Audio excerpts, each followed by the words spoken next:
પ્રાપ્તિ સ્થાનો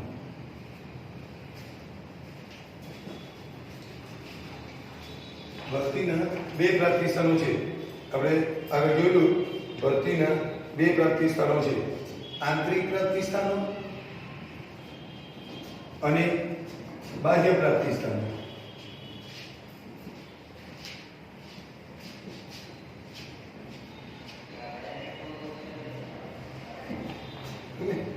આંતરિક પ્રાપ્તિ સ્થાનો અને બાહ્ય પ્રાપ્તિ સ્થાનો, જેમાંથી આપણે આંતરિક પ્રાપ્તિ સ્થાનો વિશે વાત કરેલી હતી. એમાં ટોટલ 6 ટોપિક હતા. પહેલું, બઢતી આપીને.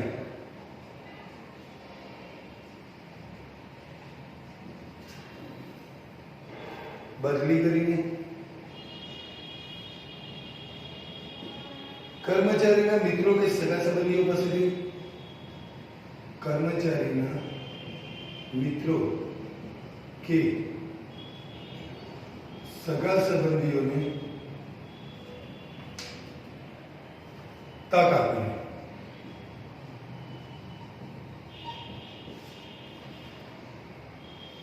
અગાઉ છૂટા કરેલા કર્મચારીને પરત બોલાવીને.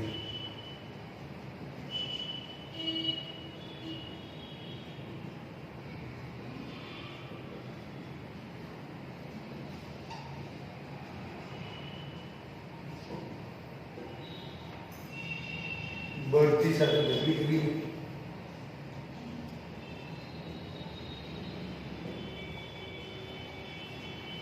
અને છેલ્લું છે પ્રતીક્ષા યાદી.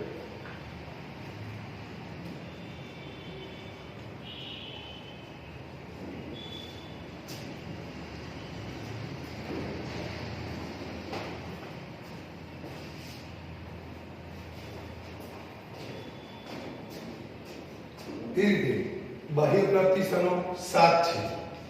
બાહ્ય પ્રાપ્તિ સ્થાનો 7 છે.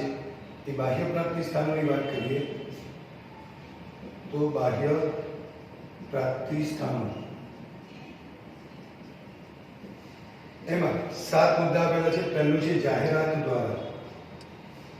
પેપરમાં, ન્યૂઝપેપરમાં, વર્તમાનપત્રોમાં, ટીવીમાં જાહેરાત દ્વારા ભરતી કરી શકાય. બીજું છે રોજગાર વિનિમય કચેરીઓ દ્વારા. રોજગાર વિનિમય કચેરીઓ દ્વારા.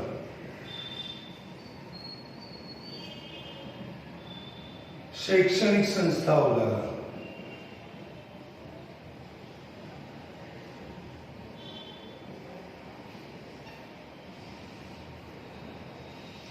મજૂર સંઘો દ્વારા.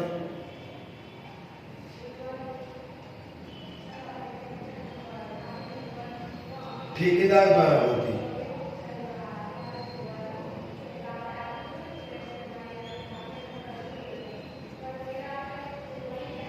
द्वार पर भर्ती એટલે કે ગેટ પર ભરતી.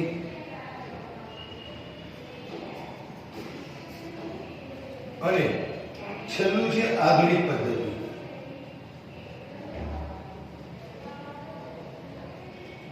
ઓકે, આટલી રીતે નવા કર્મચારીની ભરતી કરી શકાય. ધંધાકીય એકમમાં કામ કરતા કર્મચારીઓમાં નવા કર્મચારીઓ લાવવા પડે. આ બે પદ્ધતિ છે. આંતરિક પ્રાપ્તિ સ્થાન છે અને બીજું બાહ્ય પ્રાપ્તિ સ્થાન છે. આંતરિકમાં ટોટલ 6 મુદ્દાઓ આપેલા છે. 7 મુદ્દાઓ બઢતી આપીને, બદલી કરીને, કર્મચારીના મિત્રો કે સગા સંબંધીઓને તક આપીને, અગાઉ છૂટા કરેલા કર્મચારીને પરત બોલાવીને, બઢતી સાથે બદલી આપીને, અગાઉ પ્રતીક્ષા.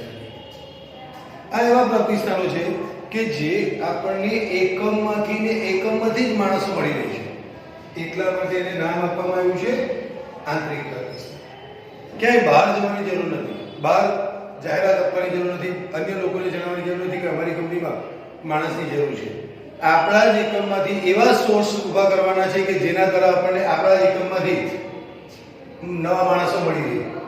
બઢતી આપીને, બદલી કરીને કર્મચારી મિત્રો કે સગા સંબંધીઓ, અગાઉ છૂટા કરેલા કર્મચારીને પરત બોલાવીને બઢતી સાથે બદલી અને પ્રતીક્ષા રાખી. આ 5 આપણા જ એકમમાંથી આપણે કર્મચારીઓ મેળવી આવે છે, જે આપણે આગળ જોઈ ગયા છે. પણ આપણે જે બાકી છે મુદ્દો, એ બાકી મુદ્દો છે આ બાહ્ય પ્રાપ્તિ સ્થાનો. કે જે આપણે એકમથી બહાર સમાજમાંથી નવા માણસો લાવવાના છે, તો એને આપણે 7 પ્રાપ્તિ સ્થાનો આપેલા છે. 7 જગ્યાએથી આપણને નવા કર્મચારીઓ મેળવી શકાય. જાહેરાત દ્વારા, રોજગાર વિનિમય કચેરીઓ દ્વારા, શૈક્ષણિક સંસ્થાઓ દ્વારા, મજૂર સંઘો દ્વારા, ઠેકેદાર દ્વારા, દ્વારપાળ પદ્ધતિ અને આંતરિક પદ્ધતિ. આ 7 પદ્ધતિઓ છે કે જેના દ્વારા આપણે નવા કર્મચારીઓની નિમણૂક ધંધાકીય એકમમાં કરી શકીએ. ઓકે, તો જોઈએ બાહ્ય પ્રાપ્તિ સ્થાનો. ધ્યાન આપજો. આંતરિક પ્રાપ્તિ સ્થાનોની વાત આપણે કરી. હવે બીજું આવે છે બાહ્ય પ્રાપ્તિ સ્થાનો. પહેલું છે જાહેરાત દ્વારા. આપણે વારંવાર આપણે કાયમ જોઈએ છીએ ન્યૂઝપેપરમાં, ટેલિવિઝનમાં, ઇન્ટરનેટ પર અને દરેક જગ્યાએ જ્યાં જ્યાં એડવર્ટાઇઝ આવતી હોય ત્યાં ત્યાં આવી જાહેરાતો આવતી હોય છે. એ જાહેરાત નવા કર્મચારી માટેની પણ હોઈ શકે. અમારા એકમમાં આ મેનેજરની જરૂર છે, એનો પગાર આટલો છે, આટલો અનુભવ છે, બધી જ જાહેરાતો આપેલી હોય તો અને ખાસ કરીને ન્યૂઝપેપરમાં વોન્ટેડની એક કોલમ આવે છે, ટચુકડી જાહેર ખબર. વર્તમાનપત્રોમાં ટચુકડી જાહેર ખબર આવે છે. ટચુકડી જાહેર ખબર જાહેરાત કહી શકાય. એવી જાહેરાત કરીને મોટાભાગના માણસો આ રીતે મેળવી શકાય. અસરકારક ભરતી માટે આ શ્રેષ્ઠ પદ્ધતિ છે. ક્યાં જાહેરાત કરી શકાય? તો કે વર્તમાનપત્રો, ધંધાકીય સામાયિકો, વિશિષ્ટ વ્યવસાય માટેના સામાયિકો. વિશિષ્ટ વ્યવસાયના સામાયિકો એટલે એ જે ફિલ્ડની કામગીરી છે. માનો કે ફેશન જગત હોય તો ફેશન વર્લ્ડ નામનું એક સામાયિક બહાર પડે છે.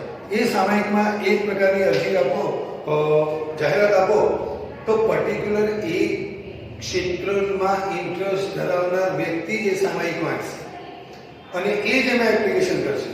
બાકી સામાન્ય ન્યૂઝપેપરમાં આપો તો એક મજૂર વ્યક્તિ બી વાંચશે, એક મેનેજર બી વાંચશે અને એક બેંકનો કર્મચારી બી વાંચશે અને અમારા જેવા શિક્ષકો બી વાંચશે, જેને એ નોકરી સાથે કંઈ લેવા દેવા નથી.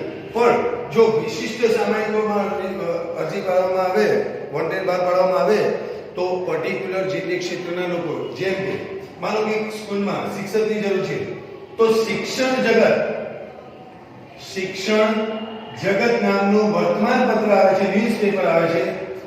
એ શિક્ષણ જગત નામનું વર્તમાનપત્ર કોણ વાંચશે? તો કે માત્ર શિક્ષણ સાથે સંકળાયેલા લોકો જ વાંચશે. એટલે એ ફિલ્ડના જે અનુભવીઓ હશે એ જ વાંચશે ને એમાંથી આપણે સારા કર્મચારીઓ મેળવી શકાય. તો એ વિશિષ્ટ વ્યવસાય માટેના સામાયિકોમાં જાહેરાત દ્વારા અરજીઓ આપી શકાય. આ ઉપરાંત ઉમેદવાર ટેલિવિઝન, ઇન્ટરનેટ અને વેબસાઇટ પર જાહેરાત જોઈને પણ ઓનલાઈન અરજી કરી શકે છે. ઇન્ટરનેટ દ્વારા, આજે ઇન્ટરનેટનો જમાનો છે, તો ઇન્ટરનેટ દ્વારા વેબસાઇટની મદદથી જાહેરાત કરીને જોઈને એ ઓનલાઈન અરજી કરી શકે છે. દૂર દૂરના સ્થળેથી વધુ સંખ્યામાં અરજીઓ મંગાવી શકાય, જેમાંથી યોગ્ય કર્મચારીની પસંદગી કરી શકાય. તો પહેલો ટોપિક હતો આપણો જાહેરાત દ્વારા. બીજું છે રોજગાર વિનિમય કચેરીઓ દ્વારા. રોજગાર વિનિમય કચેરીઓ દ્વારા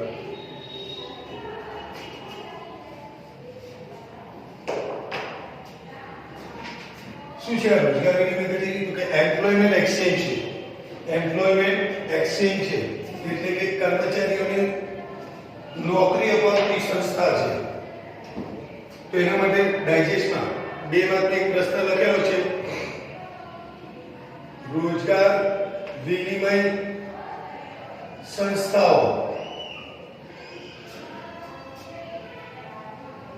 નોકરીએ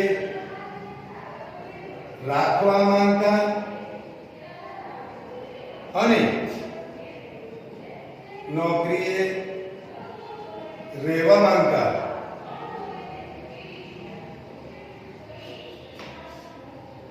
કર્મચારી વચ્ચે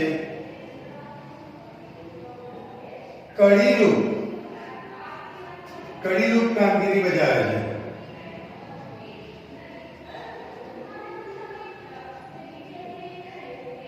બે માર્કનો પ્રશ્ન છે, 2 કે 3 માર્કનો પ્રશ્ન.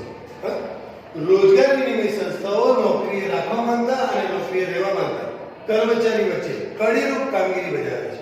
એ બંનેને જોડવાનું કામ આ સંસ્થા કરે છે. કેવી રીતે તે સમજીએ. આ માનો કે નોકરી શોધે છે, બેકાર માણસ છે. એ બેકાર માણસ આવી રોજગાર વિનિમય સંસ્થાઓમાં જઈને પોતાના નામ અને બાયોડેટા નોંધાવશે. હવે હું અહીંયા સવાલ પૂછી નાખું છું ઉપર, એટલે કામ કરીએ. અહીંયા જોઈ લઈએ, અહીંયા એકદમ ક્લિયર થઈ જશે. ધ્યાન આપજો.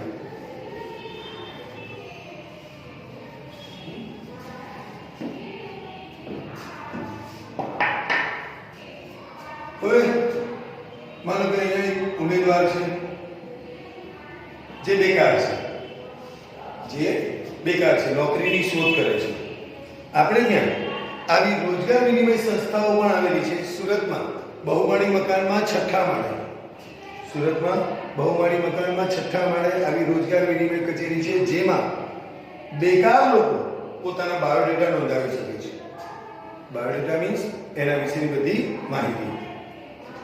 જે કોઈ એકમને આવા માણસોની જરૂર હોય એ ત્યાંથી બાયોડેટા મંગાવશે અને અનુકૂળ લાગશે તો એને જોબની ઓફર કરશે. તો અહીંયા આ ઉમેદવાર રોજગાર વિનિમય કચેરી એનો સંપર્ક કરશે અને અહીંયા પોતાનો બાયોડેટા નોંધાવશે. હવે માનો કે એક કંપની છે રિલાયન્સ, તો રિલાયન્સને માણસોની જરૂર છે, તો રિલાયન્સ આવી કંપનીઓનો સંપર્ક કરશે કે ભાઈ મારે આટલા માણસો જોઈએ છે, આ ક્વોલિફિકેશન વાળા માણસો જોઈએ છે, આટલા એક્સપિરિયન્સ વાળા માણસો જોઈએ છે, આ ક્ષેત્રના માણસો જોઈએ છે. તો આ સંસ્થા એની પાસે નોંધાયેલા બાયોડેટામાંથી આને માણસો મોકલશે. બાયોડેટા મોકલશે, આને જરૂર લાગે એવાને ફોન કરશે અને ઉમેદવારને બોલાવી લેશે.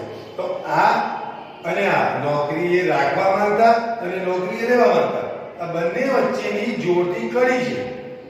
આ બંનેને ભેગા કરવાનું કામ કોણ કરે છે? રોજગાર વિનિમય કચેરી. તે રોજગાર વિનિમય કચેરી ધ્યાન રાખજો. સરકારી અને ખાનગી રોજગાર વિનિમય સંસ્થાઓ નોકરી શોધતા ઉમેદવારનું નામ, સરનામું, શૈક્ષણિક લાયકાત, અનુભવ, કૌશલ્ય જેવી બાબતોની નોંધણી કરી યાદી તૈયાર કરે છે. જે એકમો આ સંસ્થાની સેવા માંગે તેમને જરૂરી લાયકાત ધરાવતા ઉમેદવારોની યાદી મોકલવામાં આવે છે. ફરી એકવાર જોઈએ, સરકારી કે બિનસરકારી સંગઠનો નોકરી શોધતા ઉમેદવારોનું નામ, સરનામું, શૈક્ષણિક લાયકાત, અનુભવ એ બધાની એટલે કે એના બાયોડેટાની અહીંયા નોંધણી કરે છે. આ રોજગાર વિનિમય સંસ્થા નોકરી લેવા માંગતા ઉમેદવારનું નામ, સરનામું, આવડત, શૈક્ષણિક લાયકાત, અનુભવ એની એક યાદી તૈયાર કરે છે. જે એકમો આ સંસ્થાની સેવા લેવા તૈયાર હોય તેમને જરૂરી લાયકાત ધરાવતા કર્મચારીઓની યાદી મોકલી આપવામાં આવે છે. તેમાંથી યોગ્ય ઉમેદવાર પસંદ કરી શકાય. તો એ રીતે રોજગાર વિનિમય સંસ્થા એ નોકરીએ રાખવા માંગતા, નોકરી લેવા માંગતા ઉમેદવારો વચ્ચે શું છે? કડીરૂપ કામગીરી બજાવે છે. ઓકે, તે થઈ વાત રોજગાર વિનિમય કચેરીઓની. હવે એનાથી આગળનો મુદ્દો આપણે જોઈએ. આ 2 માર્કનો પ્રશ્ન હતો, ધ્યાન રાખવાનું. 2 કે 3 માર્કનું વિધાનમાં આવી શકે. ચાલો, ત્યાર પછીનો મુદ્દો જે છે એ છે શૈક્ષણિક સંસ્થાઓ દ્વારા. આપણે ત્યાં ઘણી બધી શૈક્ષણિક સંસ્થાઓ હોય છે કે જે કોલેજોની યુનિવર્સિટીઓ કહેવાય છે. ત્યાં જુદા જુદા ફેકલ્ટીના વિદ્યાર્થીઓ તૈયાર થાય છે, કર્મચારીઓ તૈયાર થાય છે. હવે કોઈ કંપની છે, હવે આપણે સુરતની વાત કરીએ સામાન્ય રીતે, તો એક રિલાયન્સ કંપની છે, રિલાયન્સ છે કે પછી ઓએનજીસી કંપની. ઓએનજીસી કંપની સુરતમાં આવેલી છે. ઓએનજીસી કંપનીને જુદા જુદા ફિલ્ડના માણસોની જરૂર છે. માનો કે કોમર્સ ફિલ્ડના માણસની જરૂર છે, સાયન્સ ફિલ્ડના માણસની જરૂર છે, અથવા આર્ટ્સ ફેકલ્ટીના માણસની જરૂર છે. ઓકે, તો શું કરશે? એક કોલેજો અહીંયા છે તો એ કેપી કોલેજ, સાયન્સનો વ્યક્તિ જોઈએ છે તો એના માટે પીટી સાયન્સ, અને આર્ટ્સના વ્યક્તિ જોઈએ છે તો એમટીબી. સુરતની ટોપ મોસ્ટ કોલેજ છે. એ રીતે એન્જિનિયરિંગ જોઈએ તો એસવીએનઆઈટી માં જશે. કે જે પ્રકારની શૈક્ષણિક લાયકાત ધરાવતા કર્મચારીઓની જરૂર હોય એ પ્રકારની શૈક્ષણિક સંસ્થાઓમાં જઈને ત્યાંથી ભરતી કરી શકે. કેમ્પસ રિક્રુટમેન્ટ એને કહી શકાય. ધ્યાન આપજો. વર્તમાન સમયમાં ઘણા બધા એકમો આ પદ્ધતિની ભરતી કરે છે. વ્યવસાયિક શિક્ષણ આપતી સંસ્થાઓ, કોલેજો કે યુનિવર્સિટીનો સંપર્ક કરી તેમાં તૈયાર થતા વિદ્યાર્થીઓની સીધી ભરતી કરે છે. એકમમાં જે પ્રકારની લાયકાતવાળા કર્મચારીની જરૂર હોય તે અંગે કેમ્પસમાં જ રૂબરૂમાં મુલાકાત ગોઠવીને ભરતી કરી શકાય. આ ઓએનજીસી કંપની જે તે કોલેજમાં જશે, એના કેમ્પસમાં બેઠેલા કે કોલેજમાં આવતા જતા વિદ્યાર્થીઓનો કેમ્પસમાં ઇન્ટરવ્યુ લેશે. એને જે પ્રકારના માણસની જરૂર છે એ પ્રકારના માણસ જો એને મળી જશે તો એની જોબની ઓફર કરવી છે. ભણતા જ આવી જોબ મળી શકે. જોબ શોધવા આપણે જવાનું નથી, જોબ આપણને શોધતી આવે, પણ એના માટે ટોપ લેવલનું શિક્ષણ આપણે મેળવવું પડે. રિઝલ્ટ આપણું સારું આવતું હોય, 1 થી 5 ક્રમ આવતો હોય, તો એવા સંજોગોમાં આવી કંપનીઓ એવા નોકરી વાંચકોને ઈચ્છતી હોય છે એ ડાયરેક્ટ એને ભરતી કરી આપે છે. 1 માર્કનો ખાસ અગત્યનો પ્રશ્ન જોઈએ તો IIM અને IIT આ બે સંસ્થાઓ ભરતી મેળા યોજે છે. શબ્દ યાદ રાખજો, ભરતી મેળા યોજે છે. રાષ્ટ્રીય અને આંતરરાષ્ટ્રીય કક્ષાની સંસ્થા છે, ધ્યાન આપજો. દાખલા તરીકે IIM કે IIT જેવી સંસ્થાઓ દર વર્ષે આવા ભરતી મેળા કેમ્પસ રિક્રુટમેન્ટ યોજે છે. આ સંસ્થાઓ આ જ રીતે કોલેજોનો સંપર્ક કરીને ત્યાંથી કર્મચારીઓ મેળવી શકતા હોય છે. ચાલો, ત્યાર પછીનો મુદ્દો છે મજૂર સંઘો દ્વારા. મજૂર સંઘો દ્વારા હવે કર્મચારી પૂરી પાડવાની એક નવું ફિલ્ડ આવ્યું છે બહાર, કે જેમાં કોઈ પણ સંસ્થા જુદા જુદા કર્મચારીઓના સંપર્કમાં રહેતા હોય છે. જે સંસ્થાને જે પ્રકારના કર્મચારીની જરૂર હોય એ પ્રકારના કર્મચારીઓને પૂરા પાડતા હોય છે. અહીંયા પણ મજૂર સંઘો જે રીતની વાત છે તો જોઈ લઈએ. મજૂર સંઘો ધંધાકીય એકમના કામદાર સભ્યોની નોંધણી કરતા હોય છે. ક્યારેક એકમમાં કામ ઓછું થતા અથવા અન્ય કારણોસર કામદારોને છૂટા કરાય છે. કામમાં વધારો થતા મજૂર સંઘોની મદદથી આવા કામદારોની ભરતી કરવામાં આવે છે. દાખલા તરીકે કાપડ ઉદ્યોગ, ખાણ ઉદ્યોગ. મજૂર સંઘો, આ મજૂર સંઘો જુદા જુદા કામના કારીગરોના સંપર્કમાં આવતા હોય છે. એ બધાની માહિતી એની પાસે હોય છે. હવે ઘણી વાર એવું બને કે એકમમાં મંદી આવે છે. હવે મંદી આવી અથવા અન્ય કોઈ કારણ આવી ગયું તો ઘણા બધા કર્મચારીઓને એકસાથે છૂટા કરવા પડે. લાઈક કોરોના મહામારી, તો કોરોનામાં પણ ઘણા બધા લોકોને એકસાથે છૂટા કર્યા છે. તો એવા સંજોગોમાં જ્યારે કામ ન હોય અથવા મંદી ચાલતી હોય ત્યારે એક સાથે ઘણા બધા કર્મચારીઓને છૂટા કરતા હોય છે.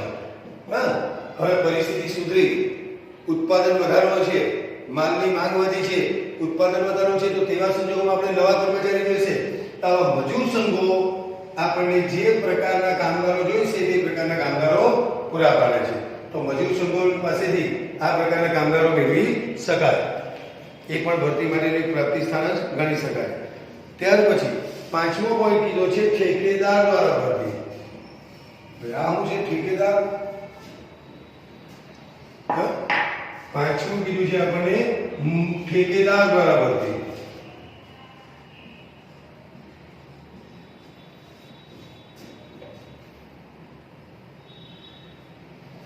ઠેકેદારને આપણે એ ભાષામાં ઓળખીએ છીએ, એનું નામ છે કોન્ટ્રાક્ટર.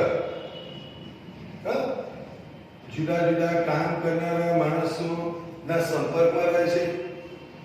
જ્યારે જેની જરૂર પડે એને ત્યાં માણસો મોકલી આપે છે. કોન્ટ્રાક્ટર દ્વારા ભરતી ખાસ કરીને બિનકુશળ કામદારો માટે. બિનકુશળ કામદાર મેળવવા માટે આ પદ્ધતિ શ્રેષ્ઠ છે. કેવા? બિનકુશળ એટલે વધુ ભણેલા ન હોય એવા, વધુ આવડત ધરાવતા ન હોય એવા, વધુ કૌશલ્ય ધરાવતા ન હોય એવા બિનકુશળ કામદારો મેળવવા માટે ઠેકેદાર દ્વારા ભરતી અનુકૂળ ગણાય છે. ખાસ કરીને બાંધકામ ક્ષેત્રમાં આ પ્રકારે ભરતી કરવામાં આવતી હોય છે. આપણે ત્યાં કતારગામની વાત કરીએ તો અહીંયા બાળાશ્રમ પર સવારે મજૂરોનો મેળો ભરાય છે. એ રીતે અહીંયા બાળાશ્રમે છે. બીજી બાજુ જોઈએ તો લલિતા ચોકડી પર આવો મેળો ભરાય છે, જ્યાં એક સાથે સવારમાં મજૂરો ઊભા હોય છે.